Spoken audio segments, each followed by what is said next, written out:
সহিহ বুখারী শরীফের 6014 নম্বর হাদিসে পাক এবং সহিহ মুসলিমের 2624 নম্বর হাদিসে পাক মুত্তাফাকুন আলাইহি হাদিস হযরত আয়েশা সিদ্দিকা রাদিয়াল্লাহু তাআলা আনহা থেকে হাদিস বর্ণিত। রাসূল আরবি সাল্লাল্লাহু আলাইহি ওয়াসাল্লাম বলছেন, জিবরিল এসে আমাকে প্রতিবেশীর ব্যাপারে অবিরত উপদেশ দিতে থাকতেন, এত বেশি তাগিদ দিতেন, এত বেশি নিশ্চয়তাপূর্ণ কথা বলতেন যে এমনকি আমার মনে হতো যেন হয়তো আল্লাহ প্রতিবেশীকে নিজের ওয়ারিশ বানিয়ে দেবেন। ইন্তেকালের পরে ওয়ারিশিরা বান্দার সম্পত্তিতে হক পায় কিনা? ওয়ারিশ যারা উত্তরাধিকার সূত্রে তাদের হক থাকে। বলছেন আল্লাহ রসুল বলছেন সহিহ বুখারীর হাদিস, জিবরিল এসে আল্লাহর পক্ষ থেকে ওহী নিয়ে আমাকে এত বেশি তাগিদ দিত প্রতিবেশীর ব্যাপারে যেন মনে হচ্ছে প্রতিবেশীকে সম্পত্তির হক দিতে হবে, এমনও হুকুম চলে আসবে। একটু বড় করে বলুন সুবহানাল্লাহ। উত্তম ব্যবহার পাওয়ার অধিকার আমাদের প্রতিবেশীদেরকে দিতে হবে।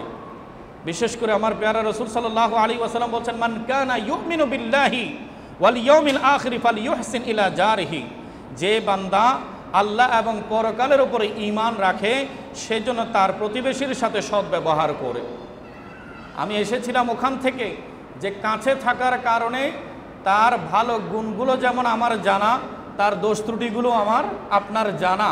তো এত অভিজ্ঞতা অবগতি অর্জনের পরে তার সাথে ভালো আচরণ করা কিন্তু আমাদের জন্য টাফ। তারপর আমাদেরকে মনে রাখতে হবে ভালো আচরণের হুকুমদাতাকে, ভালো আচরণের হুকুমদাতাকে আল্লাহ। তাহলে আল্লাহ যদি রাজি হন, সে আমার প্রতিবেশী খারাপ হয়ে হোক না কেন, খারাপ চরিত্র অধিকারী হোক না কেন, কিন্তু আমার পক্ষ থেকে আমি শরীয়ত মোতাবেক তাকে ভালো আচরণ উপহার দেব।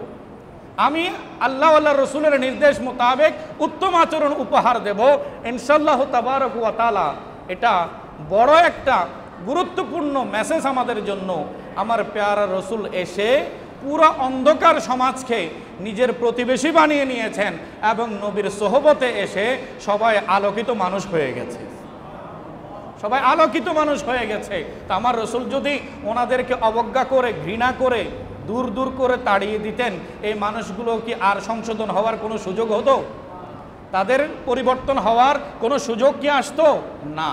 বলেছে যে নিজে যদি আল্লাহ আল্লাহ রসুলের বিধান প্রতিষ্ঠা করতে পারো তাহলে তোমার সংস্পর্শে আশেপাশে যারা থাকবে দেখা যাবে আজ তোমার প্রতিবেশী বেনামাজি, কিন্তু তোমাকে দেখে দেখে তার চোখের মধ্যে লজ্জা এসে যাবে, তার মনের মধ্যে একটা অনুভূতি সৃষ্টি হবে যে আমিও তো এর মতো আল্লাহরই বান্দা।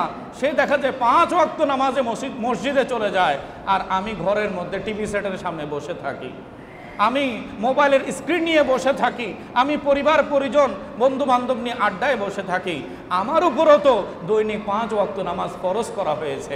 এখন প্রতিবেশীর ঘর থেকে যখন কোরআনে পাকের তেলাওয়াতের আওয়াজ শোনা যাবে, পার্শ্ববর্তী প্রতিবেশীর সদস্যদের অন্তরে কোরআনের প্রতি মহব্বত জাগবে কিনা? একটু কথা বলেন, জাগবে কিনা?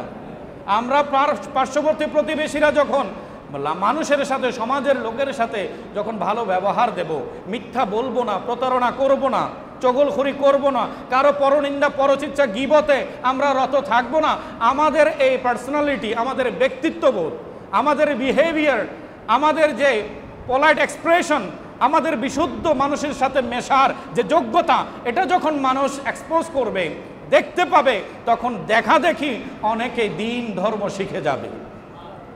দিনটা কিন্তু ওয়াজের মাধ্যমে হয় না, ওয়াজ করতে হবে মানুষকে জানানোর জন্য, কিন্তু দিন শিখতে হয়, দিন শিখতে হয়।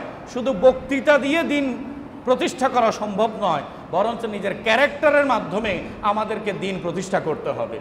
আল্লাহর প্যারা মাহবুব সাল্লাল্লাহু আলাইহি ওয়াসাল্লামের ব্যাপারে আল্লাহ তাআলা বলেছেন, লাকাদ কানা লাকুম ফি রাসূলিল্লাহি উসওয়াতুন হাসানা। আমার প্যারা রসুলের জীবনে তোমাদের জন্য রয়েছে উত্তম নমুনা। এটা বড় আওয়াজে বলি না সুবহানাল্লাহ। এমন রসুলের উম্মত বানিয়েছে, আল্লাহ নিজে সনদ দিয়ে দিয়েছেন যে আমার রসুলের চরিত্রের মধ্যে কোনো স্পট, আমার রসুলের চরিত্রের ব্যাপারে কোনো মন্তব্য করার সুযোগ নাই। তোমরা রসুলকে যেভাবেই গবেষণা করবে, সেই প্ল্যাটফর্মে, সেই ফিল্ডের মধ্যে আমার রসুলকে উত্তম আদর্শ, উত্তম নমুনা হিসেবে তোমরা পেয়ে যাবে।